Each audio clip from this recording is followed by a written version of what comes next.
అనుక్షణం ప్రజల పక్షం NN5 news కి స్వాగతం. ముందుగా హెడ్లైన్. బార్లపల్లి ఘటనలో మృతి చెందిన శ్రీనాథ్ తిలక్ కుటుంబ సభ్యులను పరామర్శించి ఒక్కో కుటుంబానికి 25,000 ఆర్థిక సాయం చేసిన జనసేన పార్టీ మదనపల్లి నియోజకవర్గ ఇన్ఛార్జ్ గంగారప్ప స్వాతి. సీఎం సోమవారం విడుదల చేసిన హంద్రీ నీవా కాలువ జలాలు 24 గంటల్లో మాయం. సీఎం సభ అనంతరం పంప్సెట్లు, గేటు వాల్స్ లారీలో తరలించుకుపోవడంతో చుక్క నీరు లేకుండా ఆగిపోయిన కృష్ణా జలాలు. హంద్రీ నీవా కాలువలో దిగి నిరసన చేపట్టిన తెలుగు తమ్ముళ్ళు. నిరుపేదలకు ఇంటి స్థలాలు మీరు ఇస్తారా లేక మమ్మలను ఇవ్వమంటారా? రెవెన్యూ అధికారులను ప్రశ్నించిన సిపిఐ నేతలు. తహసీల్దార్ కార్యాలయం వద్ద నిరసన. ఇక డీటెయిల్స్ చూస్తే మదనపల్లి మండలం కోళ్లబైలు పంచాయతీలో ఇల్లు పట్టాల కోసం దరఖాస్తు చేసుకున్న నిరుపేదలు ఇంటి స్థలాలు చూపించాలని ఆంధ్రప్రదేశ్ మహిళా సంఘం సిపిఐ ఆధ్వర్యంలో ఎంఆర్ఓ కార్యాలయం ముందు ధర్నా కార్యక్రమం నిర్వహించడం జరిగింది. ఈ సందర్భంగా సిపిఐ జిల్లా కార్యవర్గ సభ్యులు సిద్దిగాళ్ల శ్రీనివాసులు, మహిళా సంఘం జిల్లా కార్యదర్శి మర్రి సుమిత్రమ్మ మాట్లాడుతూ కోళ్లబైలు పంచాయతీలో రోజువారీ పని చేసుకుంటూ జీవనం గడుపుతున్న దినసరి కూలీలు ఇంటి పట్టాల కోసం దరఖాస్తు చేసుకుని ఏడాదికి పైగా గడుస్తున్న ఇప్పటి వరకు ప్రభుత్వం ఇంటి స్థలాలు చూపించడం లేదని అన్నారు. రాష్ట్ర ప్రభుత్వం జగనన్న గ్రామాలను నిర్మిస్తామని ప్రగల్భాలు పలుకుతూ ఇంటి కోసం దరఖాస్తు చేసుకున్న నిరుపేదల గురించి ఒక్క అధికారి కూడా పట్టించుకోలేదంటే ప్రభుత్వం పేదలకు ఏ తరహాలో ఇంటి నిర్మాణాలు చేస్తుందో అర్థమవుతుందన్నారు. సిపిఐ నియోజకవర్గ కార్యదర్శి మురళి మాట్లాడుతూ మదనపల్లి పట్టణం చుట్టూ ప్రభుత్వ మిగులు భూములు ఉన్నప్పటికీ ప్రభుత్వం తమ రాజకీయ ప్రయోజనాల కోసం పట్టణానికి 10 కిలోమీటర్ల దూరంలో ఇంటి స్థలాలు ఇస్తున్నారని అన్నారు. కోళ్లబైలు ప్రాంతంలో ప్రభుత్వ భూములు ఉన్నాయని వాటినే ఆ ప్రాంతంలో ఉన్న నిరుపేదలకు ఇంటి స్థలాలుగా ఇవ్వాలని, లేని ఎడల సిపిఐ ఆధ్వర్యంలో నిరుపేదలకు భూములు పంచుతామని హెచ్చరించారు. ఈ కార్యక్రమంలో సిపిఐ నియోజకవర్గ కార్యవర్గ సభ్యులు వర్రి సూరి, మహిళా సంఘం నాయకురాలు లక్ష్మి పెద్ద సంఖ్యలో బాధితులు పాల్గొన్నారు. మదనపల్లి మండలం కోళ్లబైలు పంచాయతీలో దాదాపు 50 మంది నిరుపేదలు ఇంటి స్థలాలు లేవని గత 1 ఇయర్ క్రితమే దరఖాస్తు చేసుకున్నప్పటికి కూడా ఈ రోజుకి కూడా వాళ్ళ దరఖాస్తులు కార్యాలయాలకు మాత్రమే పరిమితమయ్యాయి తప్ప ఏ సచివాలయం నుంచి ఏ అధికారి కూడా మీరు దరఖాస్తు చేసుకున్నటువంటి వాటికి ఇల్లు శాంక్షన్ అయింది, మీకు ఇల్లు ఇస్తామని ఏ ఒక్క అధికారి అడిగినటువంటి పరిస్థితి లేదు. మేము ఇవాళ NFIW మహిళా సంఘం కానీ కమ్యూనిస్టు పార్టీ సిపిఐగా మేము డిమాండ్ ఏమంటే కోళ్లబైలు ప్రాంతంలో ఉన్నటువంటి నిరుపేదలకు ఎవరైతే దరఖాస్తు చేసుకున్నారో ఇల్లు లేనటువంటి వాళ్ళకందరికీ కూడా ఇల్లు ఇవ్వాలి. ఆ దరఖాస్తు చేసినటువంటి అప్లికేషన్లు ఆ స్టేటస్ ఏదో ఎంఆర్ఓ గారు చెప్పాలి. ఖాళీగా ఉన్నటువంటి కోళ్లబైలు గ్రామ పరిధిలోనే దాదాపుగా 100 కుటుంబాల మహిళలందరూ కూడా చేనేత కార్మికులుగా ఉన్నారు. వాళ్ళు దాదాపుగా ప్రతి ఒక్క మహిళ కూడా దరఖాస్తు చేసుకున్నారు. ఎందుకంటే ఈ యొక్క వైఎస్ఆర్ ప్రభుత్వం జగనన్న గృహాలు ఇస్తా ఉన్నాం, మేము ఇల్లు కాదు ఊర్లు కడుతున్నామని చెప్పి హంగు ఆర్భాటంగా ప్రచారం చేస్తూ ఉన్నారు. మరి అందులో భాగంగా మేము కూడా అన్ని రకాలుగా అర్హులైన పేదలం, మాకందరికి కూడా ఇళ్ల స్థలాలు కావాలని చెప్పి 2021-22 సంవత్సరానికి గాను ప్రతి ఒక్కరు కూడా దరఖాస్తు చేసుకున్నారు. మరి ఇల్లు కాదు ఊర్లు కడతా ఉంటే మరి ఇంతమంది మహిళలందరూ కూడా ఇళ్ల స్థలాల కోసం అప్లై చేసుకొని మాకు ఎక్కడ ఉన్నాయి ఇళ్ల స్థలాలు, ఇల్లు చూపించండి అని చెప్పి సచివాలయం చుట్టూ, అధికార యంత్రాంగం చుట్టూ తిరుగుతూ ఉన్నారు. కాబట్టి మేము భారత కమ్యూనిస్టు పార్టీ సిపిఐగా ఒకటే డిమాండ్ చేస్తూ ఉన్నాం. జిల్లా మదనపల్లెలో కోళ్లబైలు అనే ప్రాంతంలోనూ దాదాపు 50 పైన కుటుంబాలు నివసిస్తున్నారు. వీళ్ళకందరికీ కూడా ఒక్క సంవత్సరం పైన అయింది అప్లికేషన్లు ఫిల్అప్ చేసి మాకు ఇంటి స్థలం కావాలి, మేము ఇంటి బాడిగలు కట్టుకోలేకున్నాము అని చెప్పేసి ఎంఆర్ఓ గారికి అప్లికేషన్ పెట్టుకోవడం జరిగింది. కొంతమందికి ప్లేస్ అప్రూవల్ అయింది కానీ ఇంతవరకు ఆ ప్లేస్ ఎక్కడుందని చెప్పేసి వీళ్ళకి ఎవరికి చూపించడం లేదు.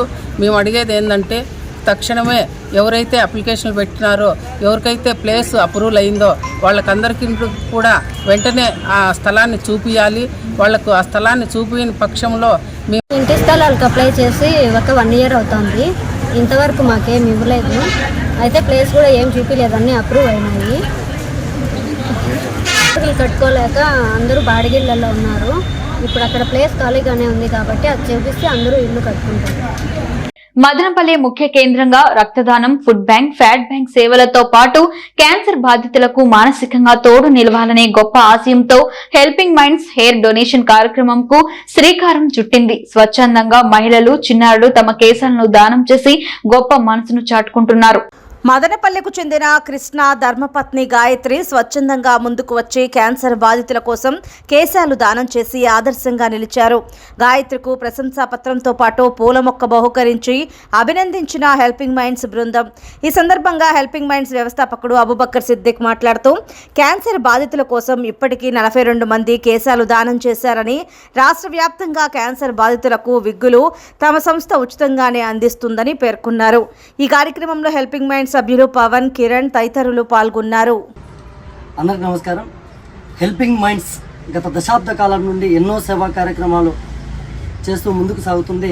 అందులో ఏమనంటే ఎంతోమంది, దాదాపు 18,000 మంది రక్తదానం చేసి ప్రాణదాతలు నిలబడమే కాకుండా ఎంతోమంది అన్నార్థుల ఆకలి తీర్చడానికి మదనపల్లి, గురుంకొండ ప్రాంతాల్లో 2 ఫుడ్ బ్యాంకులు ఏర్పాటు చేయడం, తంబాలపల్లి రిమోట్ ఏరియాలో మహిళల కోసం శానిటరీ ప్యాడ్ బ్యాంక్ ఏర్పాటు చేయడంతో పాటు క్యాన్సర్ బాధితుల మొహాల్లో చిరునవ్వు చిందించడానికి హెయిర్ డొనేషన్ మొదలెట్టిన కార్యక్రమం అందరికీ తెలిసిందే. మదనపల్లికి చెందినటువంటి గాయత్రి గారు స్వచ్ఛందంగా ముందుకు వచ్చి తమ కేశాలను దానం చేశారు. వారికి వారి యొక్క సగభాగమైనటువంటి వారి హస్బెండ్ కృష్ణ గారు కూడా సపోర్ట్ చేయడం చాలా ఆనందదాయక విషయం. రాష్ట్ర వ్యాప్తంగా ఎవరికైనా విగ్గులు కావాలంటే ఈ క్యాన్సర్ ఏమంటే వచ్చిన వాళ్ళకి కీమోథెరపీ విషయంలో హెయిర్ లాస్ అయిపోవడం, మనోవేదనకు గురవడం జరుగుతుంటుంది. వాళ్ళలో ఆత్మస్థైర్యాన్ని పెంచడానికి ఈ హెయిర్ డొనేషన్ నిర్వహించడం జరుగుతుంది. ఈ హెయిర్తో ఏమంటే విగ్గులు రెడీ చేసి క్యాన్సర్ బాధితులకు ఉచితంగా హెల్పింగ్ మైండ్స్ అందిస్తుందని చెప్పి ఈ సందర్భంగా తెలియజేసుకుంటూ ఈ క్యాన్సర్ డొనేషన్లో 42వ పేరు నమోదు చేసుకున్నటువంటి గాయత్రి గారికి ప్రత్యేక ధన్యవాదాలు తెలుపుకుంటూ అందరూ బాగుండాలి, అందరూ మనం ఉండాలి. జై భారత్. మదనపల్లె మండలం చీకలబయలు పంచాయతీ బాళ్లపల్లి వద్ద ఆదివారం జరిగిన రోడ్డు ప్రమాదంలో మృతి చెందిన శ్రీనాథ్ తిలక్ కుటుంబ సభ్యులను జనసేన పార్టీ మదనపల్లి నియోజకవర్గ ఇన్ఛార్జ్ గంగారపు స్వాతి, గంగారపు శ్రీ వెంకట్ నరేన్లు మృతుల కుటుంబాలను జనసేన నాయకులు, కార్యకర్తలతో కలిసి పరామర్శించారు. అనంతరం శ్రీనాథ్ తిలక్ల తల్లిదండ్రులకు ధైర్యం చెప్పి ఒక్కో కుటుంబానికి 25,000 ఆర్థిక సాయం అందజేశారు. ఈ కార్యక్రమంలో లవన్న, సరోజ, రూరల్ ప్రధాన కార్యదర్శి జంగాల గౌతమ్, పట్టణ ప్రధాన కార్యదర్శి గండికోట లోకేష్, రూరల్ ఉపాధ్యక్షులు కుమార్, జనార్దన్, రాజారెడ్డి, పట్టణ ప్రధాన కార్యదర్శి వరికోళ్ల నాగరాజు, వీరమహిళ సరోజ, మూరే రమేష్, ఆంజనేయులు, సుబ్రహ్మణ్యం, మురళి, జస్వంత్ తదితరులు పాల్గొన్నారు. మనకి ఇక్కడ బార్లపల్లిలో జరిగిన యాక్సిడెంట్లో ఇలా జరగటం చాలా బాధాకరము. చాలా చిన్న వయసు పిల్లలు, అలాగే రైతులు ఇద్దరు అందరినీ పోగొట్టుకోవటం జరిగింది. దీని గురించి మేము చాలా బాధగా అనిపించింది. నిన్న కూడా వెళ్ళి హాస్పిటల్ దగ్గర రామదాస్ గారు అందరినీ మాట్లాడి రావటం జరిగింది. చాలా చిన్న పిల్లలు, యువత మిలిటరీలో పనిచేయడానికి ఆసక్తి చూపుతూ వెళ్ళాలని చెప్పని అనుకుంటున్నాడు. అలాగే పరీక్షలు కూడా రాయటం జరిగింది. అలాగే ఇంకొక అతను కూడా చిన్న చదువుకుంటున్న పిల్లాడు. అనుకోని కారణాల వలన కొన్నిసార్లు ఇలా జరగటం అందరికీ బాధగా అనిపించింది. మాకు తోచిన సహాయము, వాళ్ళకి ధైర్యం చెప్పటము, ఏదైనా ఆర్థికంగా హెల్ప్ చేద్దామనే ఉద్దేశంతో ఇక్కడికి వచ్చి వాళ్ళకి ధైర్యం చెప్పడం జరిగింది. ఇలాంటివి జరగకుండా ఉండాల్సింది. వాళ్ళ కుటుంబాలందరికీ కూడా మా ప్రగాఢ సానుభూతి తెలియజేస్తున్నాము. వాళ్ళు ధైర్యంగా ఉండాలి, మనోనిబ్బరంతో ముందుకు వెళ్ళాలని చెప్పని భగవంతుని కూడా. రానున్న ఎన్నికల్లో ఏపీ పీసీసీ చీఫ్ షర్మిలారెడ్డి నాయకత్వంలో కాంగ్రెస్ పార్టీ అఖండ విజయం సాధిస్తుందని, ప్రతి కుటుంబంకు 5,000 లబ్ధి చేకూరుతుందని ప్రకటించడం హర్షించదగ్గ విషయమని కాంగ్రెస్ పార్టీ ఇన్ఛార్జ్ సజ్జద్ బాషా అన్నారు. భారత కాంగ్రెస్ కమిటీ అధ్యక్షులు గౌరవనీయులు మల్లికార్జున్ ఖర్గే గారు నిన్న రాష్ట్ర కాంగ్రెస్ కమిటీ ప్రచార కమిటీ సమావేశంలో షర్మిలారెడ్డి గారి నాయకత్వంలో ప్రతి పేదవానికి 5,000 రూపాయలు ఇస్తున్నట్టు మేనిఫెస్టోలో మొదటి హామీ ప్రకటించినారు. రాష్ట్రంలో ఆంధ్రప్రదేశ్లో రాబో రోజుల్లో కాంగ్రెస్ పార్టీ అధికారం చేపట్టిన వెంటనే మొట్టమొదటి హామీ 5,000 రూపాయలు ప్రతి ఒక్క పేద కుటుంబానికి ఇవ్వవలసిందిగా కాంగ్రెస్ పార్టీ నిర్ణయించింది. రాబో రోజుల్లో కాంగ్రెస్ పార్టీ అఖండ మెజార్టీ సాధిస్తుంది. ముఖ్యంగా వైఎస్ షర్మిలారెడ్డి గారి నాయకత్వంలో వైఎస్ రాజశేఖర రెడ్డి గారి పరిపాలన రాష్ట్ర ప్రజలు చవిచూస్తారు. కాబట్టి రాష్ట్రంలో రాబో రోజుల్లో షర్మిలారెడ్డి గారి నాయకత్వంలో కాంగ్రెస్ పార్టీ సునామీ సృష్టిస్తుంది. త్వరలో ప్రభుత్వం నిర్వహించనున్న పల్స్ పోలియో కార్యక్రమాన్ని విజయవంతం చేయాలని Punganur municipal chairman Aleem, municipal commissioner Narasimha ప్రసాద్లు పేర్కొన్నారు. పట్టణంలో మంగళవారం మార్చి 3వ తేదీన జరగబోవు పల్స్ పోలియో కార్యక్రమం వాల్ పోస్టర్లను ఆవిష్కరించారు. ఈ కార్యక్రమంలో వైస్ చైర్మన్ నాగేంద్ర, వైద్యాధికారులు రంజిత, మాధవరెడ్డి తదితరులు పాల్గొన్నారు. మున్సిపాలిటీలో పల్స్ పోలియో ప్రోగ్రాం జరుగుతుంది. దీంట్లో టోటల్గా 36 బూతులు ఉంటాయి. 3800 పిల్లల్ని ఐడెంటిఫై చేసాము. 0 to 5 years చిల్డ్రన్ వాళ్ళందరికీ పల్స్ పోలియో ప్రోగ్రాంలో పల్స్ పోలియో వేయడం జరుగుతుంది. ఒక ట్రాన్సిట్ టీము ఆర్టీసీ బస్ స్టాండ్లో ఏర్పాటు చేశాము. నెక్స్ట్ 4-5 తేదీలో హౌస్ టు హౌస్ సర్వే చేసి ఎవరైనా పిల్లలు మిస్ అయినా అందరికీ వేశారా అనేసి ఫింగర్ మార్క్స్ అవన్నీ చూస్తాము. మేరకు మార్చి 3వ తారీఖున పోలియో దినాన్ని నిర్వహించడం జరుగుతుంది. ఎవరైతే 5 years కంటే తక్కువ ఉన్నారో వాళ్ళందరికీ కూడా పోలియో డ్రాప్స్ వేసి ఎటువంటి ఇబ్బంది లేకుండా కూడా ఈ కార్యక్రమాన్ని నిర్వహించాలని అధికార యంత్రాంగం అత్యంతలో ఉంది. ప్రతి ఒక్కరు కూడా ఈ అవకాశాన్ని వినియోగించుకొని 0 to 5 years లోపల ఉన్న వాళ్ళకి ఖచ్చితంగా పోలియో డ్రాప్స్ వేయించాలని కోరుతున్నాం. మన రాష్ట్ర మంత్రులు పెద్దలు శ్రీ పెద్దిరెడ్డి రామచంద్రారెడ్డి అన్న గారి ఆదేశాల మేరకు పొంగనూరు మున్సిపాలిటీ పరిధిలోని అన్ని పల్స్ పోలియో కేంద్రాల్లో మార్చి 3వ తేదీ ఉదయం 6 గంటల నుంచే వైద్యులందరూ అందుబాటులో ఉంటారు. మీరందరూ అప్పుడే పుట్టిన బిడ్డ నుంచి 5 ఏళ్ల వరకు అందరికీ పోలియో చుక్క లేపించాలనేసి తెలియజేసుకుంటున్నాను. కుప్పం నియోజకవర్గ పర్యటనలో భాగంగా ముఖ్యమంత్రి చేతుల మీదుగా విడుదలైన కృష్ణా జలాలు రాత్రి 11 గంటల వరకు కాలువలో నీరు ప్రవహించాయి. సీఎం సభ అనంతరం నీటి పంపు సెట్లు, గేట్ వాల్స్ వైసీపీ శ్రేణులు తీసుకువెళ్లిపోవడంతో కాలువలో నీటి ప్రవాహం నిలిచిపోయిందని తెదేపా శ్రేణులు విమర్శిస్తున్నాయి. నీటిని విడుదల చేసే మిషనరీ మొత్తం లారీలో తరలించుకొని పోవడంతో హంద్రీనీవా కాలువలో చుక్క నీరు లేకుండా పోయిందని హంద్రీనీవా కాలువ వద్ద టీడీపీ నేతలు మంగళవారం నిరసన చేపట్టారు.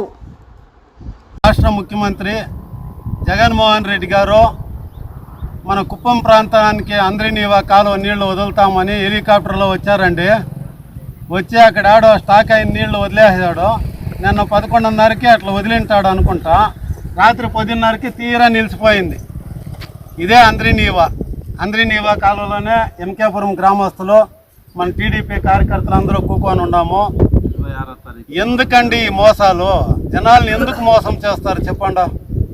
ఏమో చంద్రబాబు నాయుడు 88% పూర్తి చేశాడు. 400 కోట్లు ఖర్చు పెట్టి కాలువ కడితే 5 సంవత్సరాల నుండి 11% నిధులు విడుదల చేసే కాకుండా తణుకలాడి లాస్ట్ మూమెంట్లో ఇంక ఎలక్షన్ కోడ్ వస్తూ ఉందని ప్రజల్ని యామారిద్దామని వచ్చి హంద్రీనీవా కాలువ నీళ్లు వదిలేశారు. నిన్న పెద్ద మాటలు మాట్లాడాడు. ఇంత అంతా కాదు, పెద్ద మాటలు లెక్కలేని తప్పులు చెప్పేసి కోట్లు ఖర్చు పెట్టి చంద్రబాబు నాయుడు తిట్టేకే సరిపోయింది వాని మీటింగ్ అంతాను. అందరూ చూశారు, వీడియోల్లో చూశారు, టీవీల్లో చూశారు. వాని అహంభావము, వాళ్ళు తప్పులు, వాళ్ళు మోసాలు అంతా నన్నంతా ప్రజలు తెలుసుకున్నారు. ఇబ్బంది ఏం లేదు. మీకు పోయే కాలం దగ్గరలో వచ్చేయండి. జగన్మోహన్ రెడ్డి గారు గుర్తుపెట్టుకోండి, ప్రజలను మోసం చేయొద్దండి. ప్రజలను మోసం చేసిన వాళ్ళు ఎవరు నిల్లేదు. ప్రజలను మోసం చేయకుండా న్యాయమని ఇచ్చేయండి. ఎంత ఆశ పెట్టారండి. ఏమో సాంగ్యం చెప్తారు, ఏమో చూపించి ఏమో చేయనట్లా అట్లా అయిపోయింది. నిన్న నీళ్లు వస్తూ ఉన్నాయని చెప్పి ఓని రాత్రి అంతాను కాలువల మీదంతా కొందరు జై జగన్ అనేది, కొందరు పొట్టేళ్ళు నరికేది, వాళ్ళ ఇది చూసేకొని కెలగేయకొని ఒకడు పత్తాల అంతా వెళ్ళిపోయినారు. గుంపులు అంతా వెళ్ళిపోయినారు.